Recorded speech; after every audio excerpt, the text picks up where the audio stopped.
বঙ্গভূমি কৃষক বন্ধু চ্যানেলে সবাইকে স্বাগত। এই যে দেখো, এটা বুস্টার 3।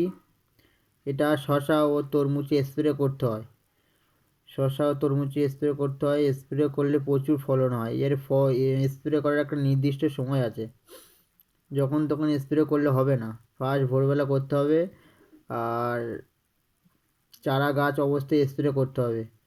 যারা আমার শসার আগের ভিডিওগুলো দেখেছো বা না দেখে থাকো, দেখে নাও।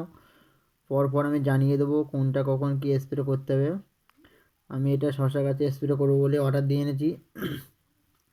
লোকাল দোকানে কোথাও পাচ্ছিলাম না, তো এটা আমি অনলাইন থেকে অর্ডার দিয়ে এনেছি।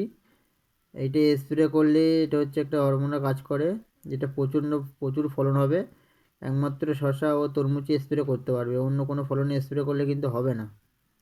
পরিষ্কার জলে স্প্রে করতে হবে। যারা আমার চ্যানেলটা সাবস্ক্রাইব না করে থাকো, করে নাও, তাহলে পরপর ভিডিওগুলো দেখতে পাবে, জানতে পারবে কখন কি ট্রিটমেন্ট করতে হবে। তাহলে শসা গাছ সুস্থ সবল থাকবে। শসা গাছে কিন্তু প্রচুর রোগ হয়, পরপর আমি জানিয়ে দেবো।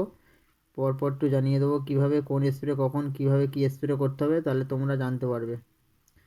আর ভিডিওগুলো দেখে যদি কারো উপকৃত হয়ে থাকে তো লাইক দিতে ভুলবে না যেন।